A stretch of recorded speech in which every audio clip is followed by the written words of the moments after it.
Good evening. Welcome to the November 7th, 2018 meeting of Pequannock Township Council. Ms. Marsh?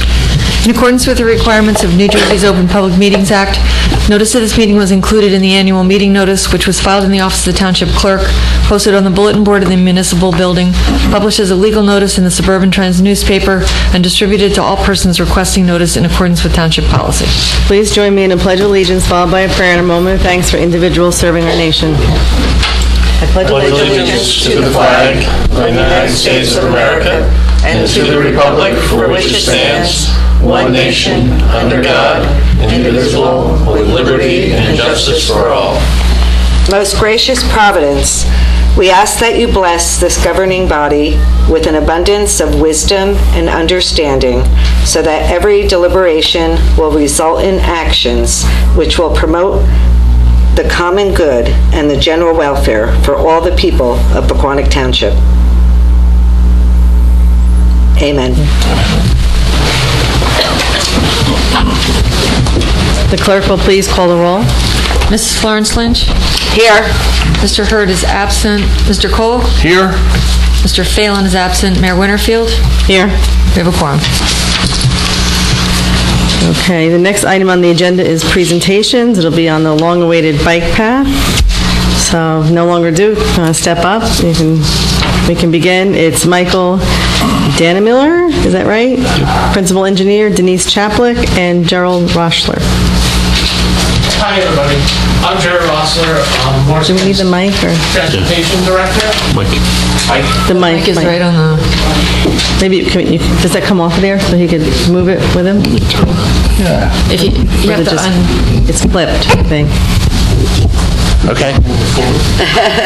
Is that working? Yeah.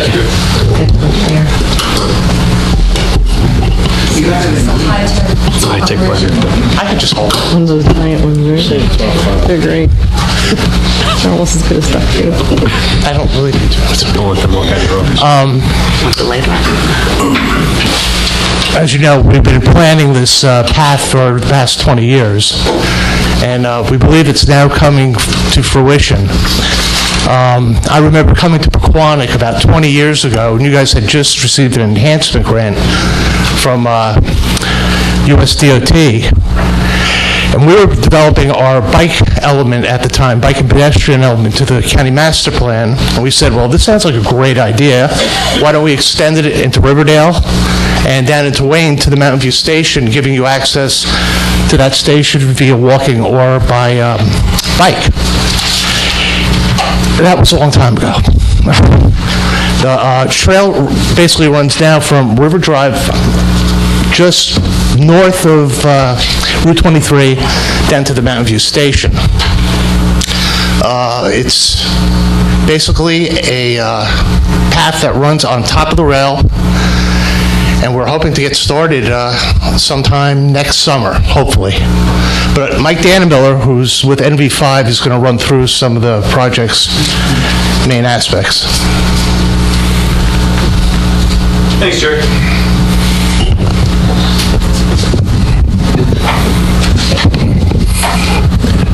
I'm going to see if that'll actually pick up.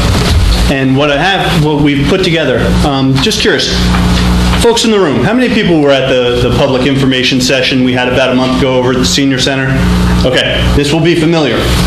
I'm going to run through a little Google Earth presentation. It's just a view of where the path is, and it's a little fly-through as if we're on a plane flying along it, and we can stop anywhere. This is interactive. Please stop, interrupt me, and let me know what you'd like to hear more about. But as Jerry was saying, oh wow. Wait, let's try this again. Yeah, that's better. That's better, yeah. Okay, so here, I'll start. Let me just reorient. Mountain View Station is the southern end. It's down here. Sorry if I'm making anybody dizzy. There's 202. You can see in yellow Route 23 parallel with the path. This green line is the alignment of the path. What I'd like to do is zoom around to the top, to River Drive, and I'll do a fly through along that, and I can also go over after this, I'll show a couple of boards that show some specific vision of this. Now, so we're looking south, and Route 23 is off to the right. This is the jug handle. Is that, oh, thank you. Is that a little bit better? Is that catching? Yeah. Okay, so the jug handle of Route 23, over by Scanlon's Funeral Home, okay? The path starts just north of there, right here at River Drive, and goes along, has access to Aquatic Park. I'm going to tell this to go again. Goes underneath the existing bridge where the highway goes up and over the railroad tracks, past Bowers Horse Farm property, and over towards Woodland Court. Place, excuse me, thank you. Continues, here's where the historic train station is, this is where your museum is. I'll zoom in on that just so you can see where the old platform was. And where the tracks are today is where the path will be. This path will be 10 foot wide, it'll be asphalt, it'll have gates, it'll have benches at every cross street on either side, so there'll be a bench over towards the fire station side, there'll be a bench over here by the museum, the railroad station. Continuing along, a couple of the features that the county's planned in. There'll be local connections. I mean, along the way, there'll be a connection out on that parcel that goes through to Village Road and over here, close to the EMS station, and same thing down by PV Park. There'll be a little connection. The county will build the portion on the county property, and it'll be up to the town to build a connection locally. Crossing Alexander, crossing Jefferson. When we get to Newark Pompton Turnpike, we know there's some easements. We talked with Cosmo about the property over here. I'd call it Pequannock Feed. There's an easement here. There's an easement to get to this garage here. There's plenty of room. The railroad property was 100 feet wide. Rail tracks right in the dead center. 50 foot on either side. There's room for spots where there are these easements. So that's planned for. Continues on and comes up to what's going to be one of the most beautiful features is the reuse of the rail bridge over the Pompton River. One thing, if anybody's looked at that, we've got a rendering, I'll show it in a minute. It's a girder kind of structure that's like a solid metal wall on either side, so we puffed up the alignment a little bit higher in the middle so you get great views out to either side. It'll really be a nice feature. And then from there it continues on through Wayne. All road is right there. We're never more than about a quarter mile to a public road, so for EMS access, it's never all that far. Goes past the church, down past Meadow Road. Down here, there's some boardwalk sections where it's low-lying. There's a little bridge over Pequannock Brook. There's concrete boardwalk, knowing that, hey, sometimes it's going to overtop with water. So we didn't just do wood, and we're planning for it to be concrete, so it'll be very all-weather, very low maintenance. And then anybody who knows the Mountain View Station area, where the railroad tracks are, it's a little bit built up. Visibility along the road is tough, and there's a private parcel, a couple businesses, Dollar Tree, and a couple others. So the public available land to make that connection is, as you see here, it goes around underneath Route 23 and then a widened sidewalk along Mountain View Boulevard and connection through. The new Mothers is over here. And connection right through, crossing Route 202, Mountain View Boulevard at the signalized intersection. That's the safe spot to get across the street right there, and anticipated and with good visibility. So that should work out very nicely there, and then the southern terminus at Mountain View Station. I can zoom back to any spots there, but the other couple things that I'll show, sorry, I'm going to walk away from the microphone for a minute. Council's seen these renderings, but train station today. Train station with path. This is the look and feel. It's not a heavy build. It's 10 foot wide, not huge. Planned to be asphalt, all weather, low maintenance, local connections, wayfinding signs, benches. mile markers along the way so people know where they are. There'll be warning signs, stop signs on the approach to intersections. There'll be a gate that reaches halfway across the path. So if cyclists have their head down and going, there's warning signs ahead of time and say nobody's going to inadvertently go out into traffic. There's a nice little safety feature, and every street name will be, the street that they're crossing will have a street sign of what road you're approaching, so there's good wayfinding along the way.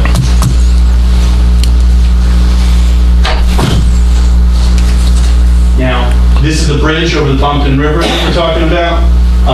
Railings. We drew it in red so you could see it. Historically, to be appropriate, to be sensitive to the context and the era, it would more likely be a black bridge, but if we drew it in black, you couldn't see it. Everything on the page would be black. But that's probably most common. Like anyone's been down in Edison on Route 1 towards Princeton, where the DNR Canal towpath goes over Route 1. Those are black, and that's historically sensitive to the context of the railroad era. But it'd be something like that, and you see how there's just a little bit of a hump. As you can get up a little higher in the middle of the span, you can see, you can get that vista. Can we see that, Mike? Absolutely. Sorry, everybody. Let me duplicate this to your backs. This is a photo of the rail station today.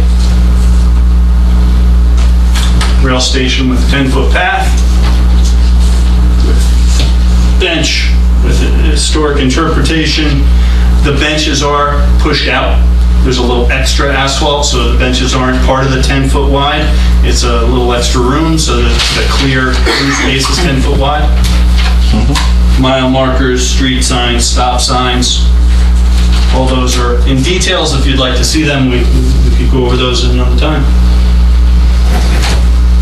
And a rendering of the bridge. Very nice. That's nice. Yeah. Sorry about the lighting. That's good. Yeah, very nice. Okay. Map the overall corridor. So with that, any questions? Yes, I do. I have several questions. Please. I'm here at this meeting because one of the neighborhood neighbors that took task of monitoring this said that she received the blueprints. Excuse me. Could you come up, excuse me, could you just give your name and address for the record and come to the microphone? Just Come up here. Yeah, just for the microphone, just so we have it. How about we put it about there? Yeah, just your name and address for the record. Patrick Donlin. I live at 3 Elm Road. Thank you. Sorry, thank you. My property, but, this. One of the neighbors who took the task to look at this called me and says, he's got to go to the meeting today because... Could you come over to the microphone maybe so everybody can hear? Yeah. Should we put the lights up? If you're done, sure. She said because apparently, according to the blueprints, which I have not seen, and I thought maybe you have them, that trail takes an abrupt turn, almost abutting the property lines of the houses towards the end near the train station. Now, I see that these pictures show otherwise, and this person apparently has these blueprints, which... Mike, do you have anything? Any of you have seen. Now, I went back and I've been here for many years, 56 years in town, 30-some in my property, and there's telephone poles that are, in the way, and I said, this can't be. So, right now I'm in conflict. Is this going to go the true right over the railroad line as it is proposed, or is there a turn in this? Well, it's a county project, and he's going to answer you. Yeah. It's not a township project, yeah. No, the trail runs down the middle of the track. So it's 100-foot right away.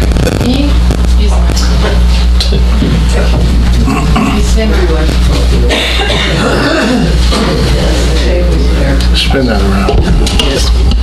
It's 100-foot right of way with the tracks right in the middle of it through Pequannock. We do veer off the tracks in the southern end down in Wayne. mainly because it's no longer the NYS&W, it becomes Norfolk Southern. So we're off the property there, and we also had the need to boardwalk through there because of the wetlands. But in Pequannock, it's in the middle of the track. So wherever the track is by your property, that's where the path is going to go. Through the entirety. Yes. Right Pull on the top, center- right on top of the track. Right in the middle, he said. What we're displaying here, parallel to Elm Road, as you get towards Aquatic Park, to not run into the river, just like you come under the highway, there's a small bit of a turn following the railroad tracks. It's absolutely on top of the tracks, that entire portion between Jackson and Woodland and out to the river. There's no 90-degree bend. And that's what it says on these blueprints. This is a set of plans. Only spot you see a turn that you're describing is the immediate vicinity of Mountain View Boulevard. And when we cross the NS tracks down in Wayne, I'm going to zoom, if I may. Straight. There's a small, about a 20-foot meander because the NYS and W property ends. This becomes NS. That's Wayne, Norfolk correct? Southern, Wayne and Wayne. Yes, that's Wayne. Here's Mountain View Boulevard. Here's the only spot where there's an abrupt turn. There is no abrupt turn near around that. Pat, right? Yes. What street do you live on? Elm. So can we go to Elm? Can you zoom into I'll come Elm? back to there again. Here's Elm. From here to here. And it's right over the tracks. Yeah, absolutely. So you must have gotten this I don't information. know why I received the phone call and, I don't know. Well, it's not us, it's It's a county project. It's a county project. Whoever wrote this, I guess it's wrong. I don't know. I was told to be. Not unless the blueprints changed over time or something. I mean, they were originally thinking to go to the On the side side. of the tracks instead of on top of the tracks. Yeah. Okay. All right, so. Well, it sounds like you got your answer. if it's right over the tracks, then I'm fine with that. Okay, all right. Name and address for the record. You have to come to the microphone, please. Thank you. Good evening. My name is Bill Snyder, 15 Elm Road. I want to apologize for the misunderstanding. We have the drawings. Gerald sent them to us. I want to thank you. So we wanted to see what was going on with this. It was a misunderstanding. We looked at those drawings. There's a water easement that jogs in and out, and we were misreading that as being the path. It's very clear that it's in the middle. Okay. I've had an opportunity to look at this. Went down to in Monmouth County, the Barnegat Branch Trail that's down there, which is really, really excellent, and took a look at the impact. Obviously, people are always worried when something like this occurs. Number one, they look at, what's the potential for people behind my house, potential crime? What's going to be the impact on property values? There's been national studies on this, so I commend the county. Actually, it shows that there's very little change or impact of crime. Property values stay the same, or actually the quality of life increases actually a little bit better. However, promises made, promises kept. We do have, as a result of getting the drawings, we had some neighbors come by, take a look at it, had several questions. So I have several questions from them. Maybe it'll stop other people from asking because probably they're going to come up with the same things. I have a series of questions that deal with the quality of life issues. Should I just ask them all and then you guys can answer them, or one at a time? Well, I would ask one at a time and let them... One at a time? Okay, great. I saw this as a biking, walking, jogging trail. I presume it's going to be restricted to that, no motorized vehicles? No motorized vehicle. Okay, great. Except for security. Yeah, obviously. Is there going to be, and I don't know if this is the county or the township, there going to be limited hours for the use of this facility, an opening and a closing? Are there going to be lights? Is it going to be open in the evening? Closes at dusk, like all of our parks. That's what I was told. Yeah. Okay. Obviously, when I went down to Barnegat, what I noticed is all along the trail, several miles, are parking lots that were put there. Where are the people that are going to be using this trail going to park? I didn't see on the drawings that we had any parking facilities. So there are several places, publicly accessible places today, in addition to what Pequannock has had on the books since 2005 for a 45 parking space new trailhead at I'll start with that one going from north to south. Off the jug handle from North Compton Turnpike, there's a set of plans that you guys had prepared years ago. There'd be a new parking lot, Pequannock lead. It was local, but whether you do that or not, there's several places where people can park today. I mentioned... I'm sorry? Harrison and I'll get there in a minute, Mr. Wells. Where we are today, the parking here at Town Hall, there'll be a connection right over by the EMS in the back corner. There'll also be connection to PV Park. There's ample parking there as well. Also at Washington Park. And also along Pequannock Ave. A little bit. Joe, am I missing any? well, you have potentially some parking at the Turnpike, but because of the different facilities there, Newark Park and Turnpike. But Harrison and River Drive both have parking available. There's street parking with no houses, so Pequannock's a little tight. At the jug handle, I believe we're just going to do a gravel. It's not going to be a paved parking lot. Well, obviously, our concern is it's not Elm Road. Okay, No, there's- That would actually be one of the less convenient spots. Immediately along Woodland, I could see people doing that. That's the closest place, finally, the town will have easy access to and from Aquatic Park. Part of our early coordination was with fire, with EMS, making sure that they could get apparatus from Woodland into Aquatic Park. And the connection there was actually a little bit bigger than the other connections, so that they could drive an emergency vehicle through there if they needed to. Right. And one of the studies I looked at said one of the concerns is litter. Right now, if you go back, there's a lot of people who use that to walk their dogs, and there's no facilities to clean up after them. Will they be recycling litter containers, poop stations, so on and so forth along the trail? I'm Denise Chaplik. I'm with the Morris County Park Commission. Could you come to the microphone, please? Thanks. Denise Chaplik, Morris County Park Commission. The Park Commission will, when completed, take over the operations and maintenance of the facility.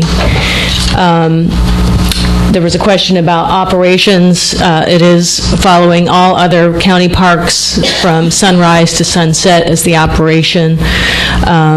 Right now, our policy is a pack in, pack out. We're not, there's not an intention to provide litter stations or a whole lot of amenities along the facility. I think that's probably something at a later time we can have discussions with the community about. If there's things that you want to sponsor along the corridor, we could certainly allow that to happen, but as the construction is initiated, these sorts of, I'll call amenities, will not be included related to dog waste and things like that. There will be some, basic benches and gates and signs and things like that, but there's not a whole lot of what I'll call bells and whistles. But as I said, if that's something that you would like to pursue, we can certainly discuss bringing those things into the corridor. Thank you. Thank you. Yeah, for the township, it's something I'd highly recommend because I think it will help keep the area clean behind everybody's homes. The other issue is is there going to be any shrubbery placed between the homes and the actual trail itself? Arborvitae, any type of trees or shrubs to kind of buffer them from the homes. Obviously, the concern is when this is used, when I was in Barnegat, there's a lot of people who use these trails, and there's a lot of noise going. People are talking, they're walking, they're biking, and when you sit in your yard, you look back, some people, I guess, like to see people walking, but some people like their privacy also. Responsibility of the homeowner. There you go. Denise again. There will not be substantial landscaping throughout the corridor. It'll pretty much exist the way it looks today. When we come in to construct, it will be cleaned. from the existing debris, which is quite significant. But there won't be substantial buffering along the corridor. We will have strategic buffering in locations where there's conflicting uses next to the trail, like industrial uses or a lot of heavy trucks. So we have to design it with physical barriers that prevent unobstructed or unwanted uses coming to and across. But typically, landscaping is not a large component of this particular facility. So, no. And while I have you here, Sure. one other question is, how will this be maintained the same as the county parks? Somebody will be coming through regularly, picking up the debris, so on and so forth? Yes. Okay. If I can just add to that. The park system has 3 different regions of maintenance crews, and this will be added to our north region as their daily maintenance routine, where they come and do mowing the lawn, cleaning up general debris, and general monitoring. So there will be kind of eyes on the path related to that. Okay, great. More or less, the questions that I'm asking, obviously, I wanted to get on the public record so that, promises made, promises kept. And I like to finish on a positive note, which is to say, my experience of being looking at the Barnegat Branch Trail is very, very positive. I think it's going to have a positive impact on the neighborhood. I don't think it's going to have any negative impact on property values. So I think it's a good thing that's being done with these old, the rails to trails concept, not only here, but around the country. Thank you. Okay. Okay. Oh, Tom, you have a question? There was one more question from the group that was written down for me that I'll read for them. Sure. Fencing, liability because horses, there's a horse farm along there that I had pointed out. Horses will be allowed on the path. Horses are not a motor vehicle. So that's the question. Okay, thank you. The question is, Will horses be allowed? will horses be allowed on the path? Directly on the path, no. The path is made up of porous pavement, which allows more permeability through the surface course. And it needs to be constructed that way for DEP regulations for us to meet all our permit requirements. So because of that, there's a lot of different restrictions on the use of a horse will tear that up pretty quickly. But the horses can still be in the corridor. Again, this is a 100 feet wide corridor. And from the few people I've talked to, largely on the phone, they use the water company access road, which will remain essentially in place. And that's where we feel that the horses will continue to utilize the corridor, not directly on the path. Does that answer the question? I imagine there'll be signage for that. Maintenance road that people see today. Yeah, we've agreed that we have an easement that the water company can still conduct their regular access and surveillance and maintenance to their facilities along the corridor.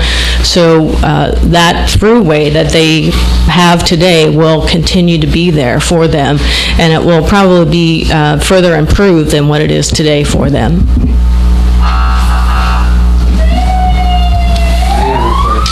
Okay. My house is on... You have to come to the microphone and give your name and address for the record, please. My house is on Woodland Place. Just your name and address. It doesn't face... Excuse me. It faces... So your name and address. Sir, yeah, we need your name and address. Frank Brandel, 10 Woodland Avenue Thank Place. you. Yeah, my house runs different than Elm Street. They have maybe 200 feet of backyard. I have, going towards where the tracks are, I have maybe 25 feet. from my shed and my property is probably only about 20, 25 feet. So there's some shrubbery and there's trees there, but they're low. Now, are you going to clean all this up on the side where my property runs? Respond so everyone can hear. Go ahead. And Jerry, you can chime in as well, but we've been going through the process. We, the county and the railroad, have been reaching out to properties that are encroaching into the rail right-of-way for both significant encroachments and minor encroachments. And what you're describing is probably a very minor encroachment if it's just shrubbery and the such. Well, I park my, it's like a driveway. I use that part and I clean it and I take care of it for, I'm there since 1980. So I feel that I'm gonna have a lot of traffic because I'm right where the street is. People are gonna park on the street. They're gonna be walking on the path, and there'll be a lot of noise over there because I'm so close to the railroad tracks. Well, I was wondering if, you know, and I clean up a lot because, you know, there's dogs there and everything, and I do a lot of cleaning. I pick up stuff, you got a lot to pick up, buddy. Bottles and everything, and I don't want to be doing that when you're going to have this path there and people are going to have dogs and everything else. They're going to just leave their feces, you know, and most of them won't pick it up. Couple things you're touching on here, but we did distribute, the railroad, NYS&W distributed encroachment letters to the people. I got one. Okay. I got one. So I park my van there. There's some instructions. And it's clean. It's perfectly clean. And if I have to move it, I'll move it. But I'm 20 feet from the railroad track right now. Right. My property runs the other way. And I don't have any other alternatives. That's why I parked there. I would encourage. Did you respond to the encroachment letter? Did I respond to it? Yeah. No, because I was what would have helped me? Because I found out from my neighbor across from me, they hired a surveyor to make sure that they were off the property. Sure. And my house is basically the same way. Sure. So well, you know, as I said, there's encroachments. You know, this is a 5-mile long corridor, and there are many encroachments that have been identified. People put sheds on them and everything. Right. On my property. Well, some are will negatively impact the operation of the trail, and some of them will not. Now, I don't know what yours is specifically, but maybe if I can give you my card, we can talk about it, because there are some locations where potential easements can be negotiated to allow things to continue, but in the proper way. So I'm not saying that, you know, everybody's immediately booted off of the corridor. So there are some locations that could be negotiated to continue to operate. So we will you need to respond to that letter. I'm just worried that the other thing is that since I'm so close to the Woodland Place, I know there's going to be a lot of cars parked on the street, and they're going to get out of their car and they're going to start walking.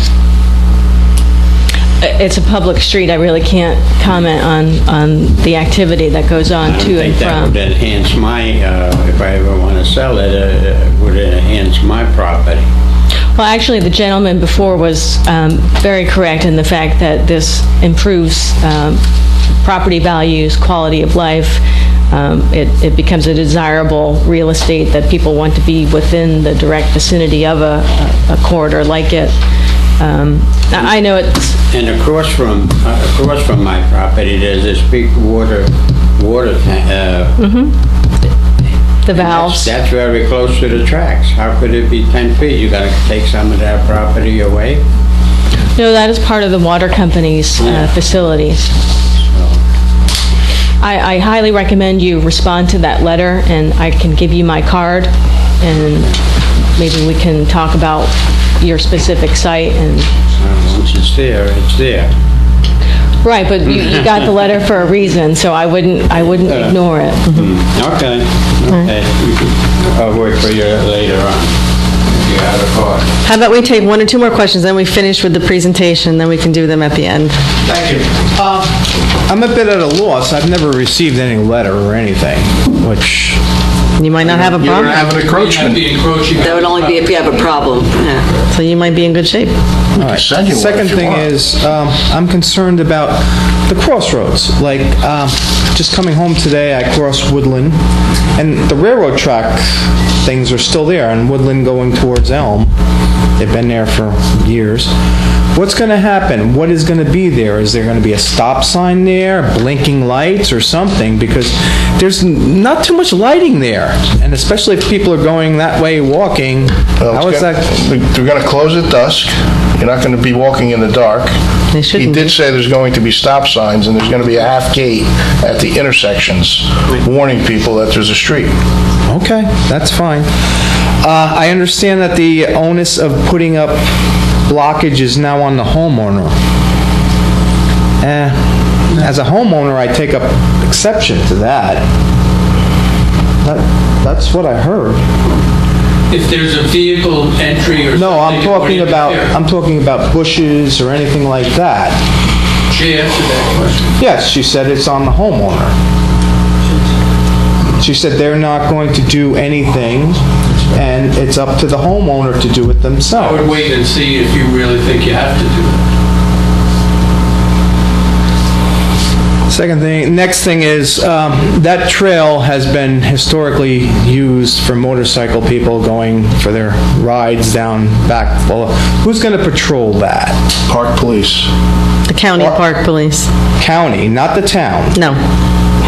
It's county facility. So if they do that continuously or there's an interference, we have to deal with the county, not the locals. If I can jump in there, if there's an issue where the police have to be contacted, it will come into the Pequannock Township dispatch. If it's something that requires county park police, they can reach out. If it's something that requires an immediate response, I mean, we won't wait for the county park police if they're on the other side of the county. So it will be a case-specific or incident-specific response. Because there were times where there was a whole motorcade back and forth, dust all over the place in the middle of your barbecue all summer long, and that happens. It just happens. Pure speculation on my part, but with the activity that's anticipated using this as it's designed, you will actually see a decrease in that.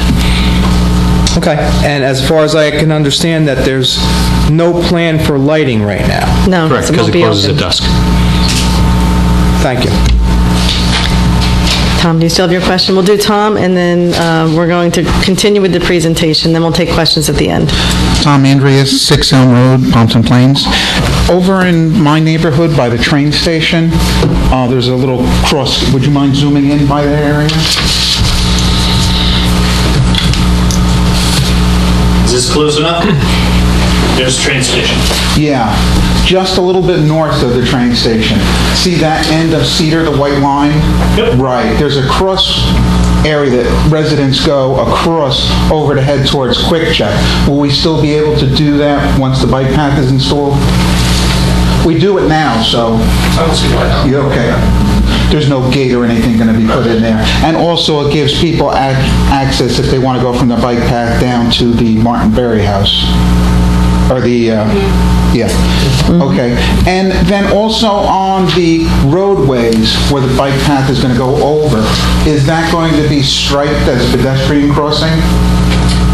Yes, it will have enhanced. So once a pedestrian gets to that intersection, cars will have to stop so the pedestrians can get across. Okay, thank you. Thanks, Tom. Thank you. Okay, very good. We're just going to let them continue so we can finish up, and we'll take some questions at the end. I'm not sure where you left off, unless you did finish. Are you finished? Yeah, I think we kind of just want to give a nice overview. Oh, all right. To where we are in the project. I think it's a good idea. And take any questions that you had, so I feel as if... Are there any questions from council? Do you have any?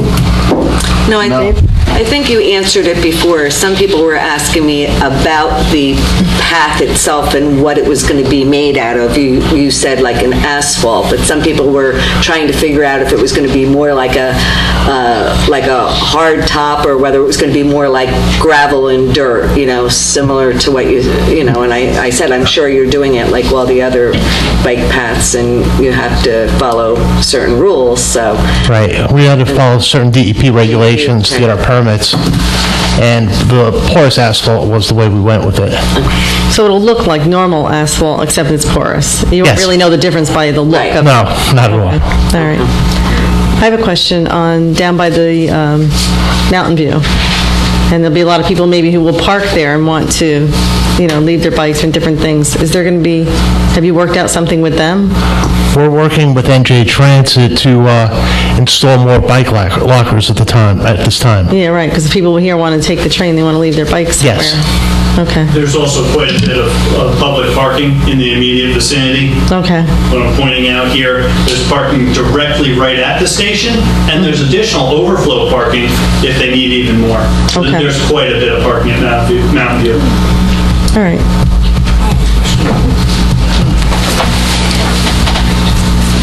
Just state your name and address for the record. Sure. Janice DeJohn, 15 Elm Road. To piggyback on the shrubbery and greenery issue, I want to know if the town council and the county could help with that issue by using maybe Green Acres money or open space money and working with the residents and trying to put some greenery and shrubbery in there.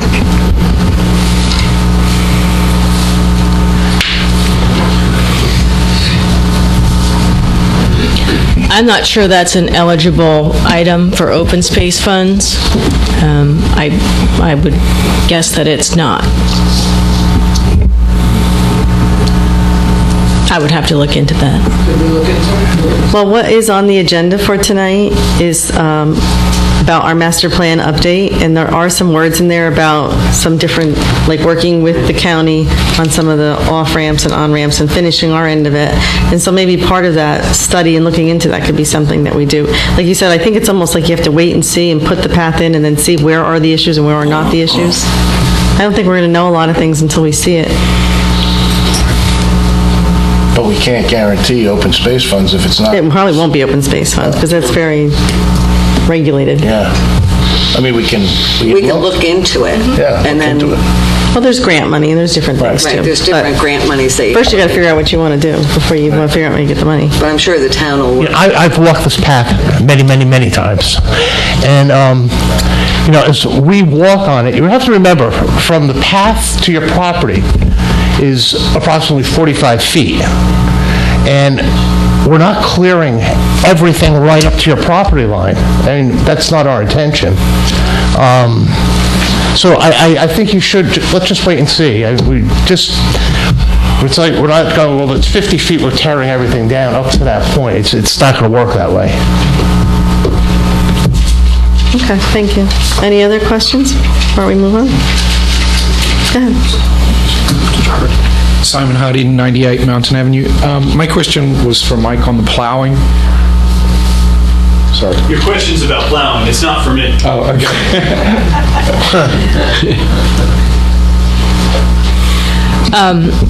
Typically, our facilities, park facilities, are not plowed for the winter season. In a corridor like this, we would prefer that it be used for winter sports. We are still waiting on a specific response from the DOT and the feds if it's a requirement of theirs to have it plowed.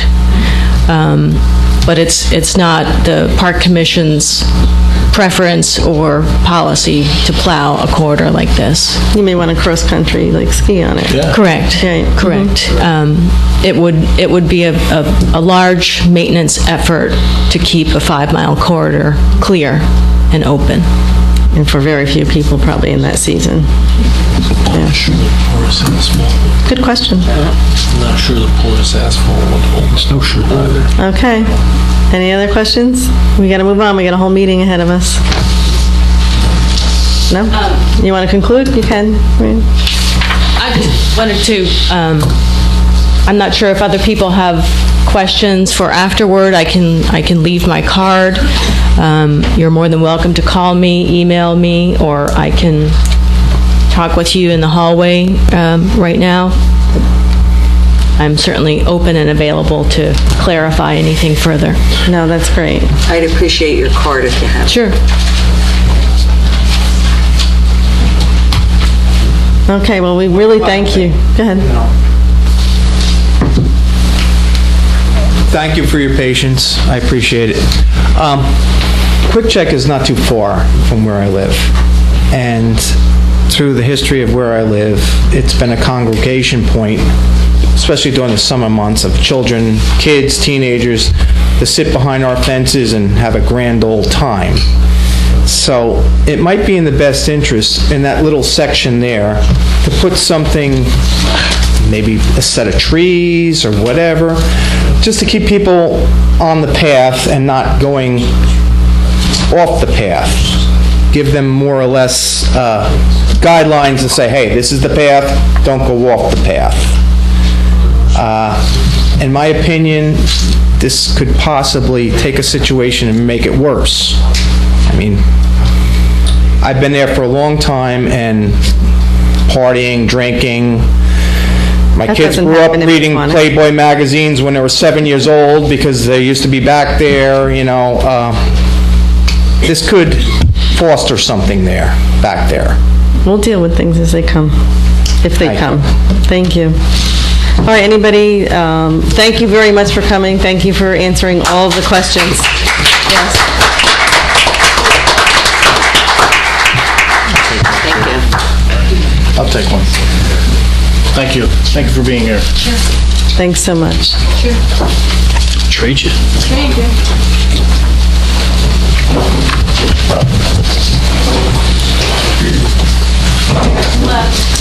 Anybody want a short break? You're all good? No. You're good to go?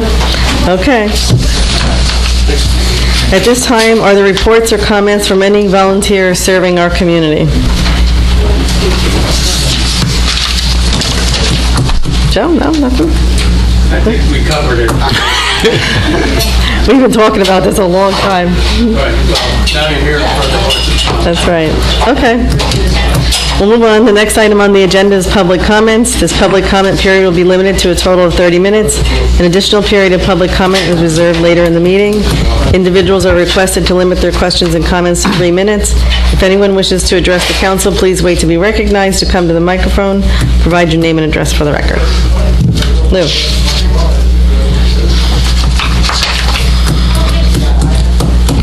Lou Abear, I live in Copley Court, Mountain Plains. Lately, there's been a lot of news from Newark about the Newark water and the high content of lead in their water. And the fact that now Newark is supplying purifiers to all of their residents to clear up the water for as long as it's going to be like that. They've been advertising the communities that they provide the water for, and obviously Pequannock is one of them. And my question is, are we testing our water that we're receiving? We do have test results for that? Adam has a whole little speech rehearsed. Okay. Oh, you're going to talk about that? I'm happy to answer your question, Mr. Abear. No, the Newark water supply has been noticed by the DEP because of exceedance in levels of, I believe it's trimethylhalthanes. Yeah, It's a derivative or a chemical that breaks down from chlorine. So the lead issues that you've read about are unrelated to the bulk water supply issues. The lead issues come because of the infrastructure in Newark being so old. So there's a number of press stories about both going on right now. The township was notified notified earlier this week that we were going to have to send out a notice to all of the residents that are water customers, which we will do, because Newark's water has exceeded a level which requires that notification. Right. The township of Pequannock's water, because we blend approximately 50% from our own aquifers, at this stage has not exceeded for any levels requiring notification. Oh, that's not good. saying that might not happen in the future. I can't comment on that, but as of right now, we will be noticing for Newark.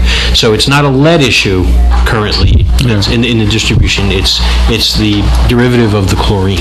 But what he wants to know is how often do they test? I know they test, but... Exactly how often they test. Yeah. And because of Newark's issues, the DEP has asked us to test more frequently and identify our testing procedures, which we have done and are compliant with. Yeah. I can get back to you with exactly But we're testing all the how we time. do it, but we are at or in exceedance of the DEP. That's great. I think that would be useful to let the public know that you're right on top of it, because that's, a question that comes up and people get nervous about that. And in the news, they're saying it's lead as one of the problems, and they say it's because of the 100-year-old pipes that they're using to pump the water through. But by the time it gets to us, the lead at this point we haven't had any issues with lead or copper. Those are the two things they've asked us to monitor. That's the derivative of chlorine has been high in the water that we've been supplied with. Okay. All right. Thank you. You're welcome. All right. Any other questions? Simon, do you want to speak? No? No. Okay. Okay. There being no further comments, we'll continue with the agenda. The next item on the agenda is Manager's Report. Mr. Brewer? Thank you, Mayor. The report principally is comprised of items on the agenda for this evening, so I can delve in a discussion item, so I can delve into that if you'd like at this time, or I can hold them for the moment of when they come up for potential action. So I defer to you. Why don't you just hold off and we'll ask what... And for the benefit of everybody, the manager's report consists of 4 items. The 2 ordinances on for potential introduction this evening, water utility rates, which is a discussion point, and then the professional planning services contract, which is scheduled for action within the resolutions on the agenda. So I'll happily address them at the time. Okay, that's perfect. We'll do it as they come. Okay, All right, there's thank no you. public hearing scheduled for this evening, so we'll move on to the agenda for introduction for ordinances. Ms. Marsh. First ordinance for the council's consideration is ordinance number 2018-24, bond ordinance providing for the rehabilitation of the Martin Berry House in and by the Township of Pequannock in the County of Morris, New Jersey, appropriating $360,000 therefore, and authorizing the issuance of $342,857 in bonds or notes of the township to finance part of the cost thereof. All right, Mr. Brewer, here we go. Let's straighten it up a bit. The township was the beneficiary of a $281,728 grant from the County of Morris to rehabilitate the Martin Berry House, which is a wonderful thing. Included in that is a cash match of $70,432. Because the township predominantly exercises a cash-based capital system, when we discussed this and the best way to manage it from an award perspective, in order for us to award a contract, we have to have the money on hand to pay it. So we either have to have a pile of money sitting there waiting to be used, which is not great use of tax dollars, or we have the consideration of an ordinance that authorizes debt. We may not necessarily issue all of this debt, we may not necessarily issue any of this debt, but this is what we need in order to award the contract. Okay. And how much money, we have to look in the open space, do we have for our matching piece? We have to review that. Yeah, we have to review that. We need to make sure we have that going forward. Correct, but if there was a shortfall within the open space trust, this would be able to cover that too. Whatever the minimus amount might be necessary would be, or large amount might be able to take from that. Any questions from either of you? Nope. Adam answered it. Okay. Question? Good? Okay. Is there a motion to introduce this ordinance on first reading? Go ahead. I'll make Well, a this is motion easy tonight. to introduce 2018-24. I'll second. Roll call? Mrs. Florence Lynch? Yes. Mr. Cole? Yes. Mayor Winterfield? Yes. Next on the agenda for introduction is ordinance 2018-25. Ms. Marsh. Ordinance number 2018-25 is an ordinance reappropriating $36,213.74 not needed for their original purposes in order to provide for various capital improvements in and by the Township of Pequannock in the County of Morris, New Jersey. Any comments? There was a lot of stuff to follow for this one. Yeah, Want me to it give might an be good to explanation? have. Oh, I figured it out. Yeah. Yeah, so- It might be good to have Adam Yeah, go ahead, Adam. go through the changes. So, there aren't any actual changes, and I'll say this twice. There's no new expenditures, there's no new authorization of debt, there's no new spending. What happens is, the council has in the past authorized capital expenditures for specific projects. When the council does that, the spending needs to remain within those specific appropriations.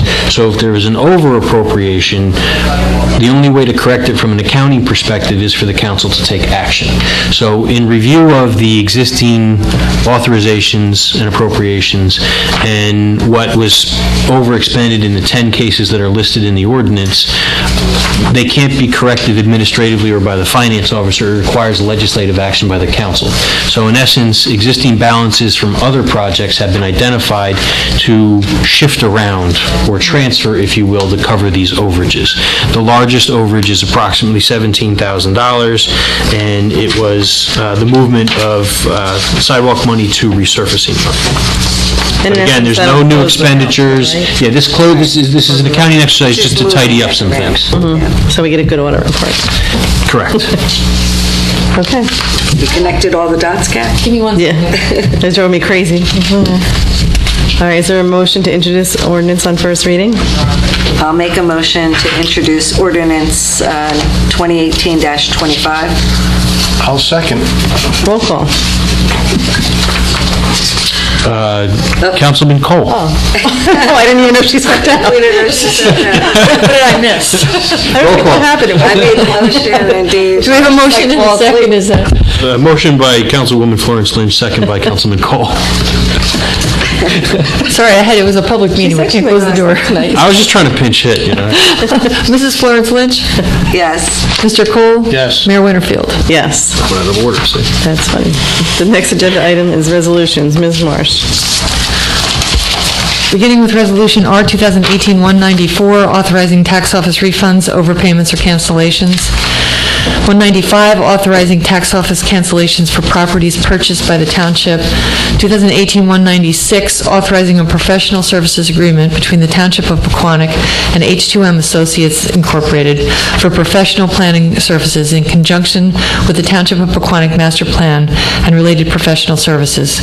And 2018-197, approving payment of the itemized claims as set forth on the November 2nd, 2018 bill list and the November 2nd, 2018, 2015, and 2016 FEMA elevation escrow lists.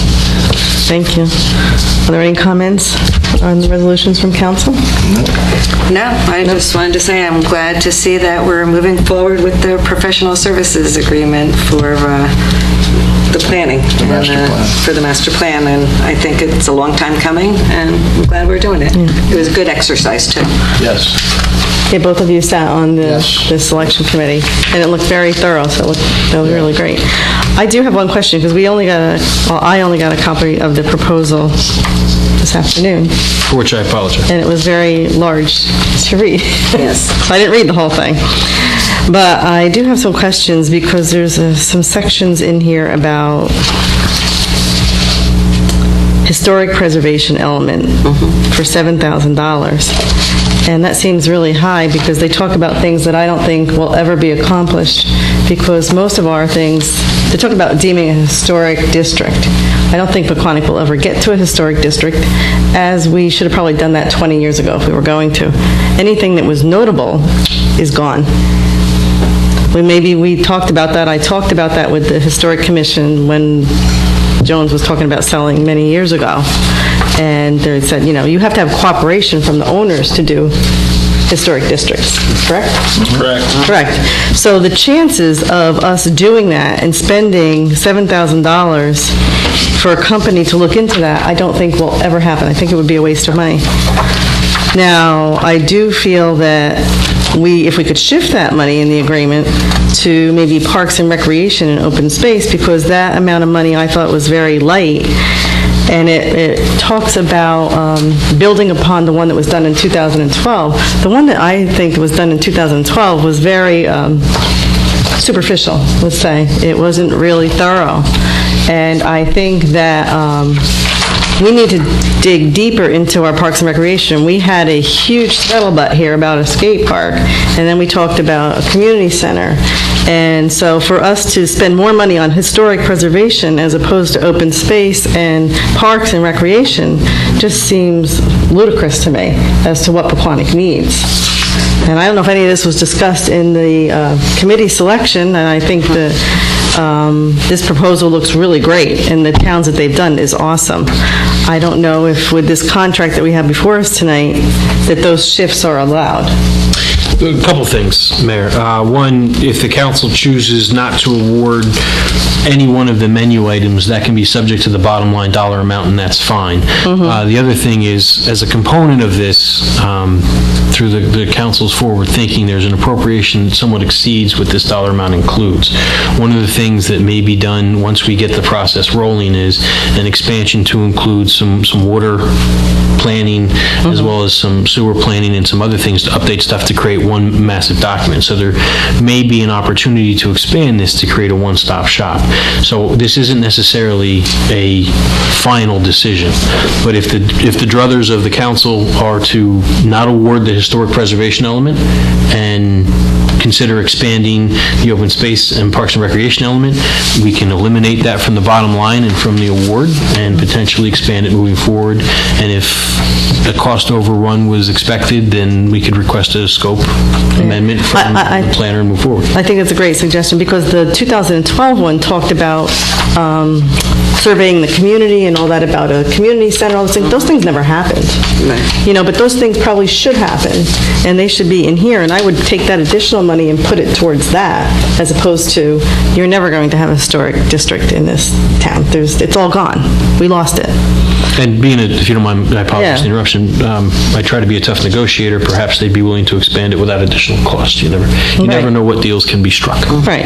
So if the consensus is not to award with that, I don't think that creates any challenges at all. It can be amended at this time and just subtracted from the total amount. Yeah, well, there's no agreement signed. I can see we just have a blank agreement. It's not like they even signed it yet, so maybe it can be just... Well, you can make the change now if you so choose. Right, just so tweak it a little bit or whatever. I don't have it with me. What, it was $7,000 set aside for historic preservation? Correct.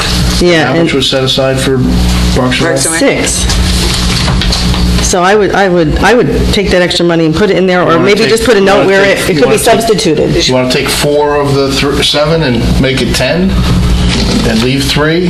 Or just, can you ask it and just say these elements can be substituted as you move along through the living document? Well, that's what I was going to say. I hate to just lock it into one thing. If it can be moved like that, yes, we can make it, because there might be something there that we're missing with historic. So I don't want to you want to look at it. Yeah, you don't. I want to look at it. But you're not going to go through the whole process with the commission doing all that. Is if we can have the option of moving some of that. Yeah. Yes, and subject to council's comment, the professional services award can be done tonight, and if we need to modify a scope of something, provided the council then in the future makes that modification in the same way that the award was granted, I think we can change whatever we want, similar to a change order on a contract for construction. So from what I remember from H2M, I mean, they were more than willing to, tweak and they were about the only one that was a little more open-minded to doing that. Yeah. So if the council would like to, shift a few $1,000s out of that towards Parks and Recreation, we can make that modification. And expand the scope a little bit. Correct, and expand the scope a little bit, and I will see that through. All right. I'm good with shifting 4 of the 7, leaving 3, and making Parks and Rec 10. I think it should be opened up in more of a scope and backtrack a little bit from the last one, because they talk about the Parks and Rec scope seem very minor compared to what we need, and then it talks about this bike path that is fully planned out already, and it talks about these things, working on, ideas for where the different offshoots would be. We're not going to know how that should be until it's done. And this is going to be done way before that's done. True. That's my suggestion. I really, I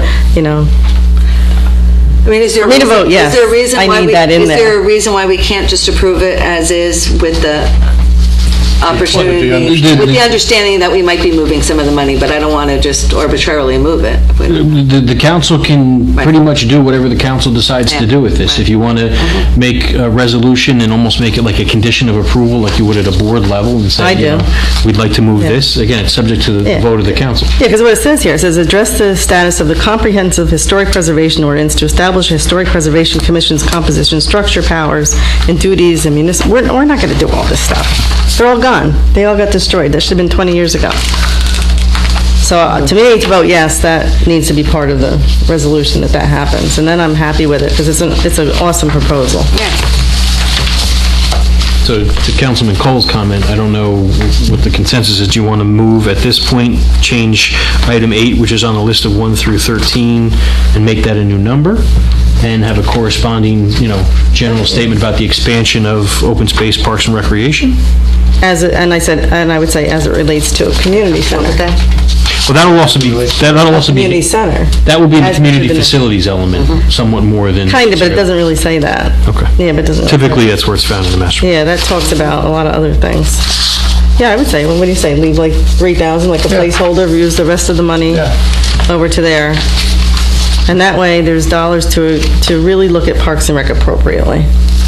So just for the benefit of the record, item 8, which is historic preservation element, currently listed at $7,000, I'm going to reduce to $3,000. Open space, parks, and recreation element, which is identified as item 6, is currently $6,000. I will make that $10,000. I think that's great. You guys agree, or? Yeah. Just read it. Unless we get a large chunk of property, I mean, I can't see us building a community center. I don't like the idea of building a community center along Jefferson where it's the new flood and all that, but... Well, even if it's not, just looking at our whole Parks and Rec, I mean, we have batted that around for so many years, and we really wind up nowhere. Yeah. It'd be better if the professionals handle it in a very professional way. I'm good with moving it. Yeah. Okay. All right. Well, I'm good. If you got the words. How do I modify the resolution? As just with the proposal modified as discussed? As stated on the record. As stated on the record. Okay. No, I'm okay with that. I'll make the motion. Go ahead. Okay. So, anything else? Look that way and there's nobody there There's nobody there. doing it. We maybe talk about it a little or touch upon it, or maybe another meeting, but the water for Riverdale bill looked really high. It's like 50,000. Isn't it usually like 34, 35? We're exploring all of those. What? We're exploring all of those. Oh, all right. Okay. So as we get into that. In addition to the Newark bills, Riverdale rates. Okay. We'll get on that. If we approve that additional club license, maybe it'll go down. Yeah, right. She'll drink more wine. Maybe they'll invite us. Save water, drink wine. Okay, is there a motion to adopt these resolutions? I'll make a motion to adopt Resolution 2018-194 through 2018-197 with the recommended changes for 196 that was discussed. Great. I'll second. Roll call? Mrs. Florence Lynch? Yes. Mr. Cole? Yes. Mayor Winterfield? Yes. Okay. Next on the agenda, items for discussion. Water utility rates. Yes. As the council is more than aware, it's been mentioned on a couple of occasions, the water rates have been the same since 2012. For 0 to 30,000 gallons, it's $4 per 1,000 gallons, and then after 30,000 gallons, it increases to $4.80. As articulated in the report, we have conducted and completed a number of very worthwhile improvements, not the least of which is the 1.1 million gallon water tank on Mountain Avenue, the 18-inch transmission main to get that water to us. The benefit of that, obviously, is we can take Greenview offline. We can use gravity as opposed to pumps, which saves energy in the long run. However, that and other existing debt includes about $6.5–7 million. The water rates have been the same and unfortunately won't be able to sustain the debt moving forward. Additionally, as I noted when we were discussing the bills list that the mayor brought up, our bulk water contracts need review and examination.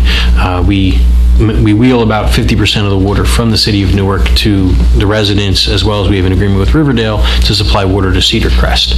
So there are a lot of things that require study, and I had hoped initially to have an ordinance for consideration of the council in 2018, so we have an effective water rate for January 1st. There are items that candidly I just wasn't able to get to a level of comfort with to prepare a recommendation for the council's consideration.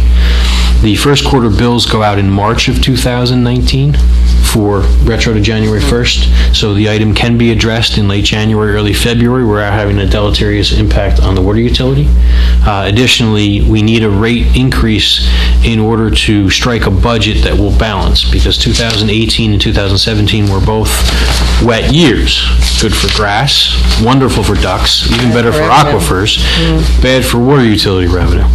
So we have been utilizing what fund balance or savings the utility has to remain solvent. And when you eat into your savings account, then you end up in a challenge situation.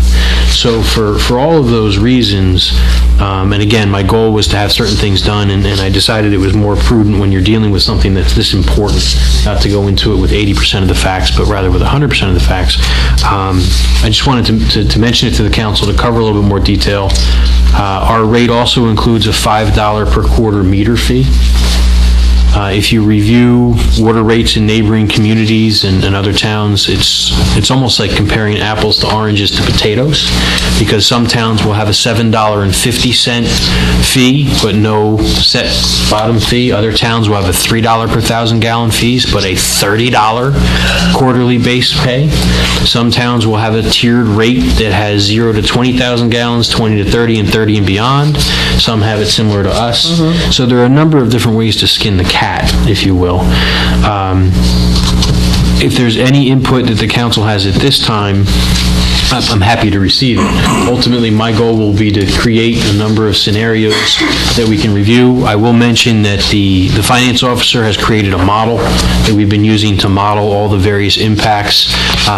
We've used the township's financial advisor to provide us with various projections with respect to debt service and whether we issue permanent finance in 2019 or 20, and how to best plan for the impact on the budget of that. Because as soon as you take notes, or bond anticipation notes, and permanently finance them, which you have to do after 9 years, or sooner depending upon your rates, your principal payment for debt increases significantly in the succeeding year.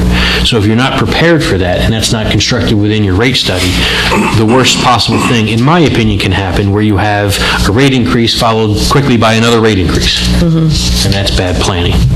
So, all of those things we've been working hard with. We're working with the operations folks to see what savings may be accomplished with taking the Greenview pumps offline and being able to take advantage of gravity. But, the lifespan of a water tank and a transmission main is 40 years plus.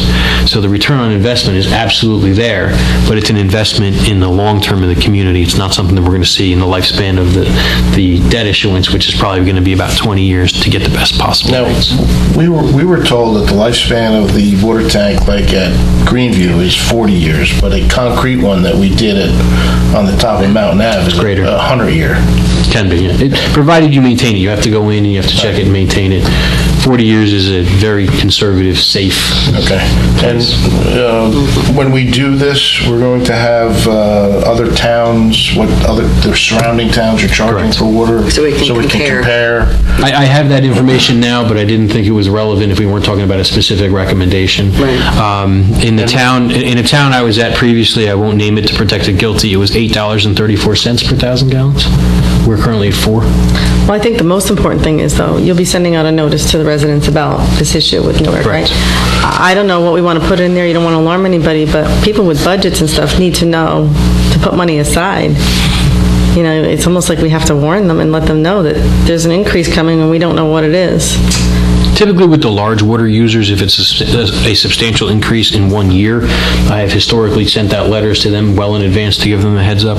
My goal with our current structure would be to phase something in over 2 or 3 years. So many people, not all people, but many people might not even notice a significant increase.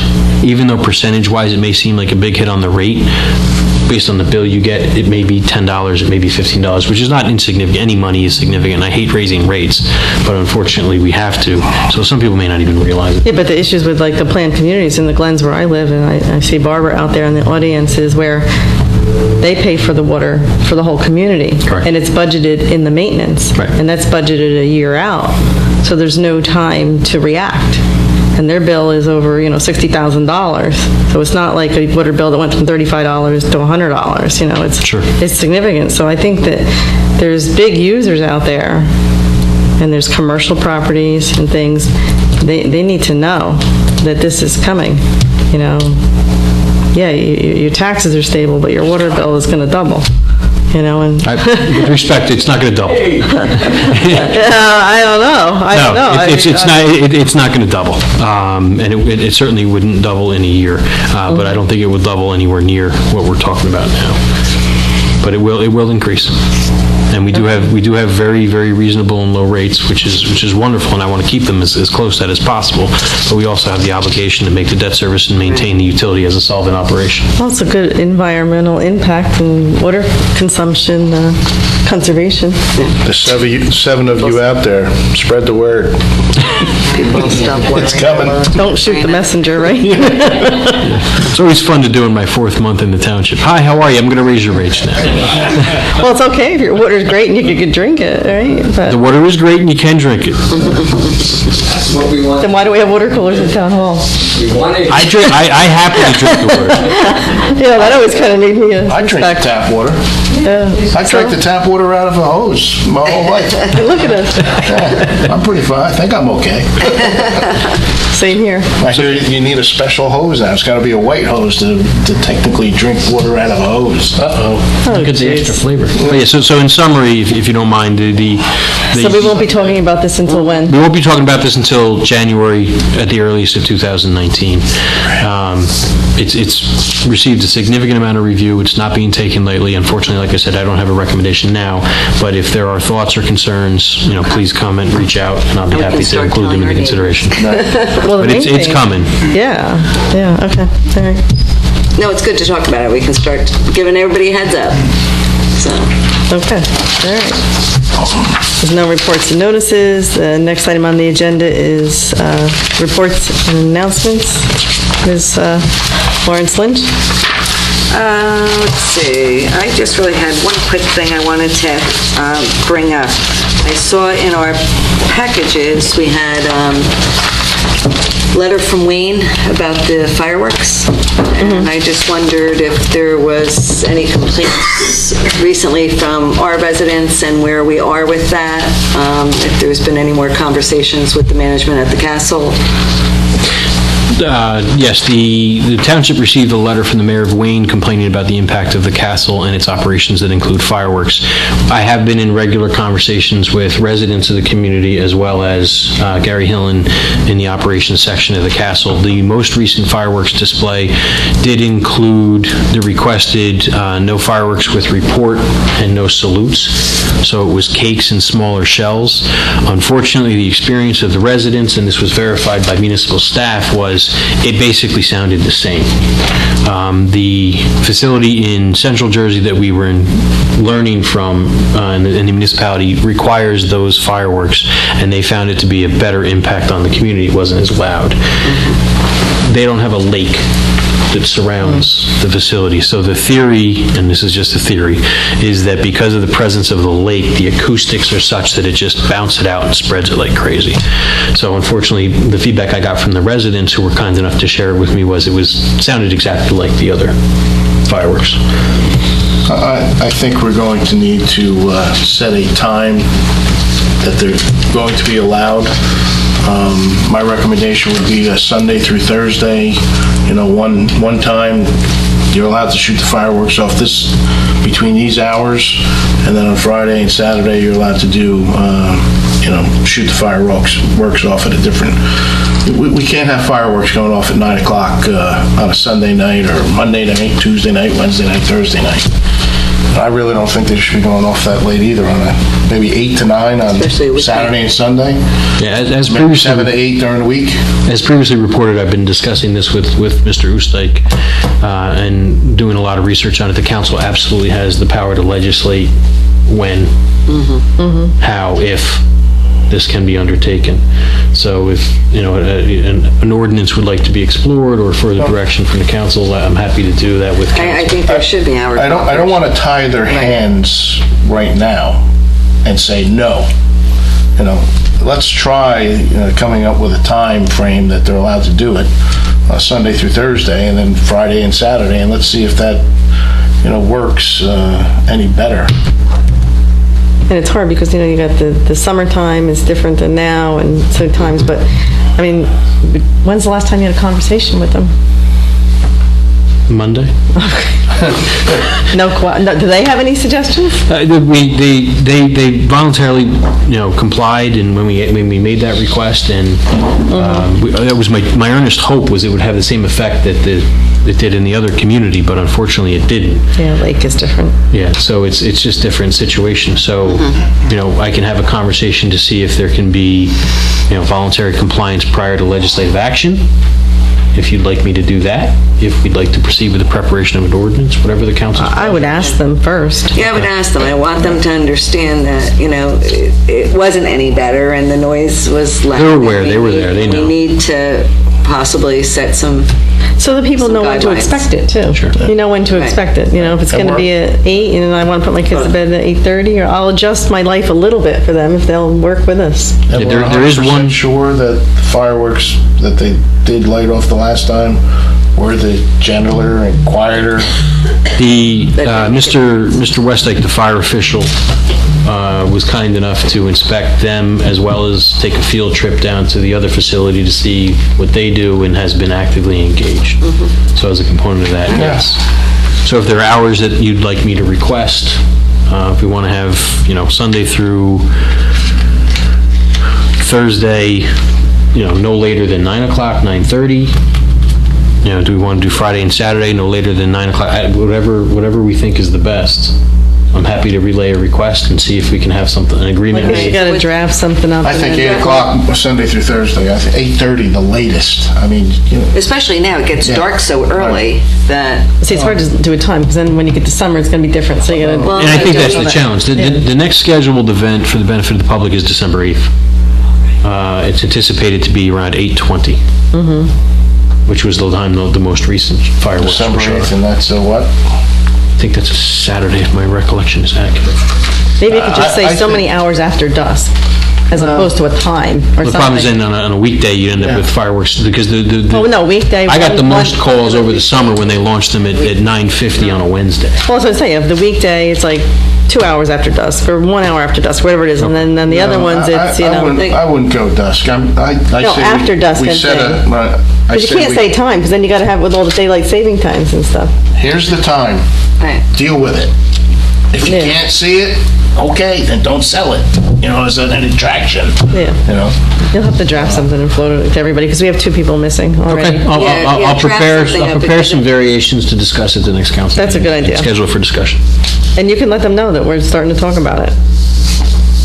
Because they're not doing it themselves. And ask them if they have any ideas, if they want to.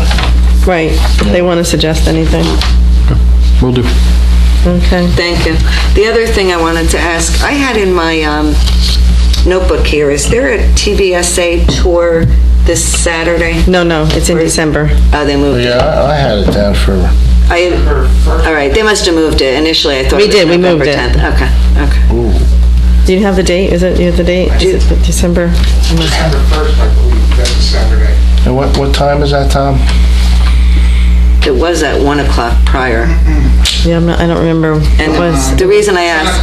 10 o'clock? Okay. December 1st. All right, and so, we had gotten an email a while ago. I don't know if I'm going to make that. So if anybody wants to go, I guess we're supposed to RSVP to Tom, I think. Yeah, the Environmental Commission. Okay. Yeah. I don't know if I'm going to be able to make that. Okay. And a lot of us, I think, are going to meet in the parking lot here and carpool over for the Environmental Commission, so... Okay. And then the only other thing I have is the library board meets next Wednesday, but we won't I won't be able to be there because we're going to be at the league. And that's it. Okay. The only thing I have is, I got an email today from Rich Hazler from PV about Veterans Day. He wanted to know if anyone's going to be there from council. I don't know if either one or both of you are going to go, or one of you. I plan on. It's November 12th, the Monday at 10 a.m. on the lawn at PV. So, Are you going to be able to make it? no, I'm not. Okay. No, because I'm at work. I was saying I'm at school. I'm at work. Just one of you? Two of them. No, I'll be there. Adam's going to be there, I'll be there. And I'll be there. And I will RSVP to him. I have the email, and I'll CC you so you have all the information. Yep. Because he sent me an email today. Did you do a speech at that, Mayor? Did you do a speech at that last year? No, I didn't go. No, because I work. Well, I happen. Did they give a speech? I believe He I would like did. you to say a few words. So, Dave, if you could speak Yeah. on behalf of the council. All right. Yeah, actually, I did. That Okay. would be good. All right. Maybe I can. One other thing, we're also asking for a couple of policemen to be here because we will be shooting off our rifles, and we don't want to scare anybody. So we asked Mr. Hasler to let the parents know that we're going to be doing that. So Are you aware of that? you know, the climate today is Yeah, scary. I talked to Jim Bolte today because it was a veterans lunch that the Rotary did over in Lincoln Park. You were there. And Jim Bolte said he was going to come over to Town Hall right after that meeting. Well, I guess the main thing is that Mr. Hazler tells all the children that this is going to happen, too. yes, and that we emphasized that this afternoon when we were back at school. Okay. I'll confirm it with the police department as well. Did you talk to Go the... back to Oh, the you police did. department tomorrow to talk to them, because everybody left for the day for some reason. They were out. Adam will follow up. I got it. He's got it. Good. Okay. And the only thing I want to say, thanks to Carol for sending out all those emails for all those expiring things. Every year we got a little bit better, and that was a major upgrade. Thank you.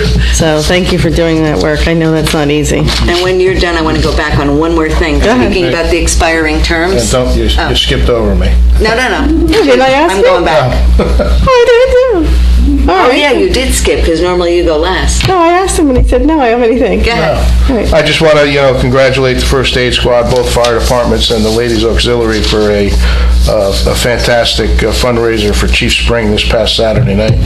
It was a very well-attended event, so they did a lot to coordinate that whole event. So, and also Parks and Rec. I don't know if it got into this 2019 budget, but Tom has done some inquiries about renting kayaks. So there's 6 kayaks delivered and picked up for an 8-hour rental would be $400.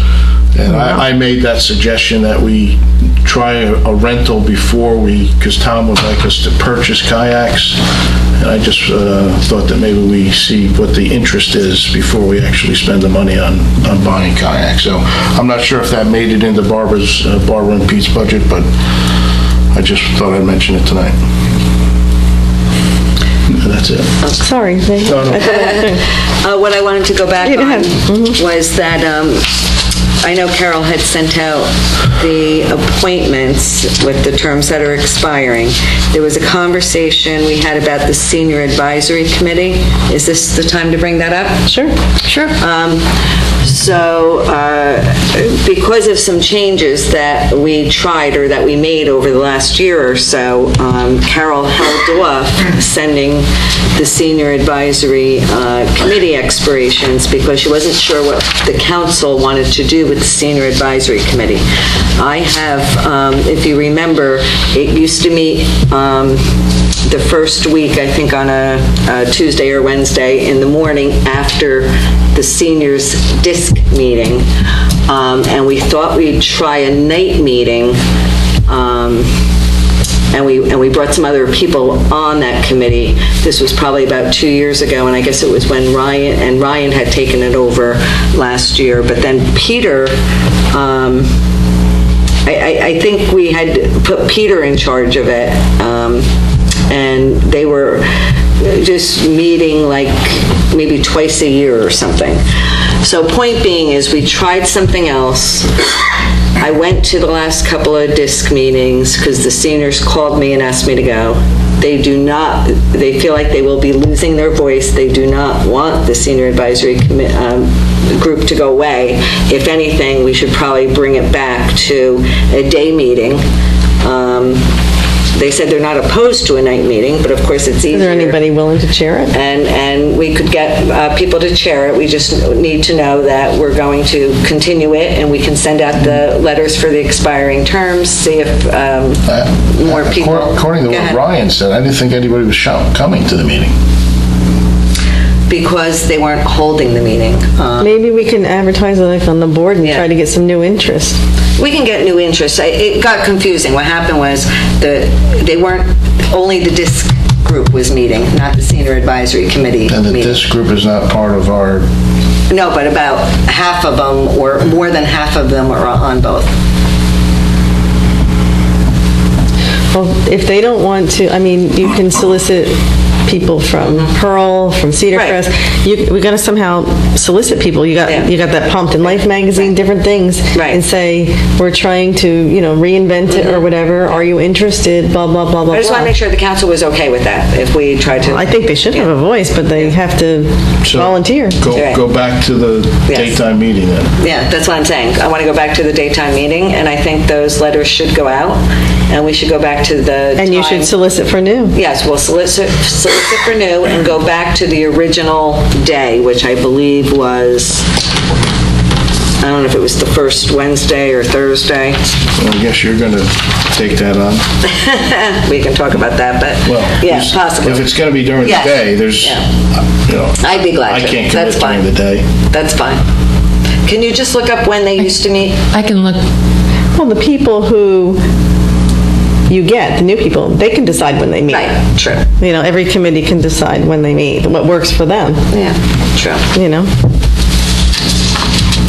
right. They want to meet on a Saturday morning. Point being is we don't want that to dissolve. We want to continue that.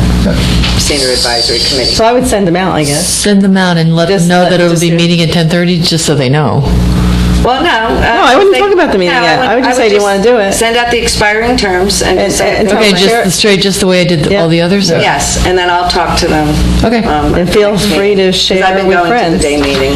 You could put a little tagline in there, if they want to ask a friend to join. I can do that. Yeah, I'm sure you'll come up with something catchy. Bring a buddy.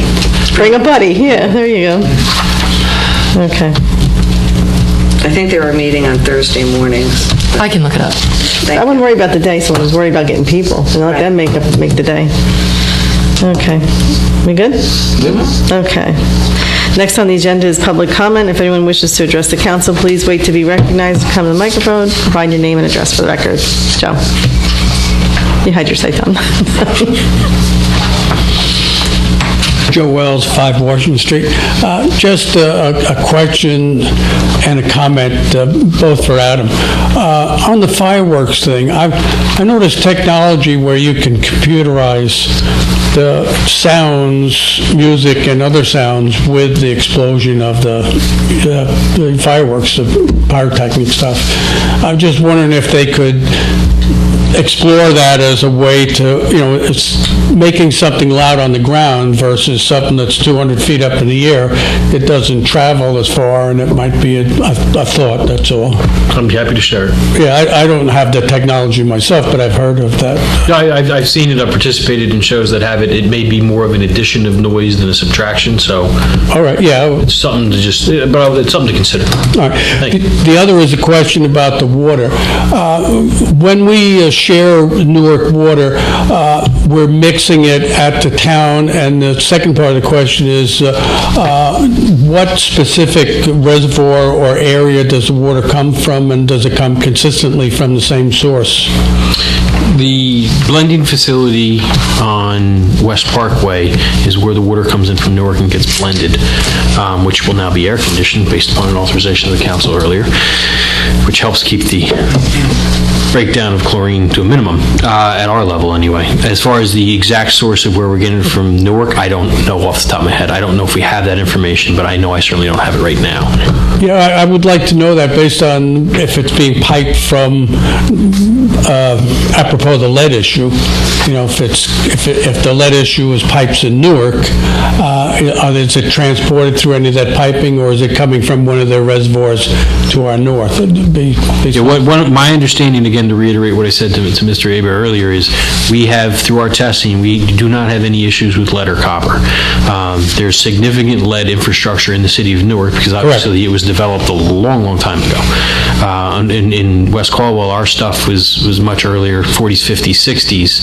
So we have transite pipe, which is better known as asbestos in the ground. There's no environmental issues with that until you break it.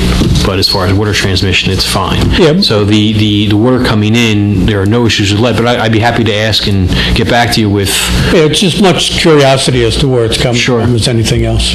I know Newark has reservoirs in a variety of locations, like the city of New York. They were creative a long time ago and acquired property. Right. I remember correctly, when we did that, I thought they were coming from one of the two reservoirs on 23. It must. Yeah. Where the watershad is. Yeah. Yeah. And as local as possible, because they don't want to ship it. They kind of go down from up there down to Newark and back up here. I can't imagine that happening. Not likely. Not likely with hail. Anything possible. Yeah, right. Tom.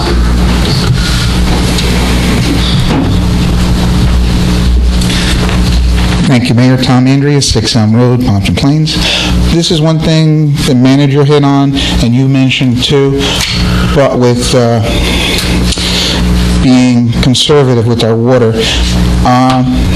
Adam, I believe you mentioned some towns use like a graduated system, 0 to 20,000 as opposed to 30,000, or if we can do 0 to 10,000, and kind of reward those residents a little bit for using less water. You promote conservation. Right, exactly. That might be a good way to go when you're looking at the water rates. Yes. No, and I believe that's the reason we have the greater rate for once you exceed 30,000. But there's a number of but if different you ways can to break it approach down even more and help residents who don't use a lot of water, and those might be the very residents who would benefit most from trying to keep those rates down as low as possible, too. Good thought, Tom. Thank you. Thank you. Anyone else? Oh, go ahead. Lloyd Bay, 11 Copley Court. David, just wanted to confirm, did you say that you're going to take care of having a couple of officers over at the school tomorrow? I got it. You're going to take care of that? Yes, sir. So I don't have to go down? No, I thought you said you were going to take care of it. I saw him write it down. It's on my list of things to take care of. It'll be done tomorrow before 10 o'clock. All right, thank you very much. You're welcome. Well, Barbara, there's only one. Or Frank. Frank's been very quiet. Okay, if not, we'll move on. Next on the agenda is minutes for approval. Okay. And I may have a chance to read them. I read them. They look fine to me. Yep. All right. So I'll make a motion to approve October 9th, 2018 and October 23rd, 2018 I'll minutes. second. Okay. All in favor? Aye. Aye. Opposed? Nay. Okay. Good, Carol? Thank you. All right. Are we in closed session? No, none tonight. Yeah. Oh, that's great. Okay, no closed session. Do I have a motion to adjourn? I'll second. Okay. Adjourn. 8.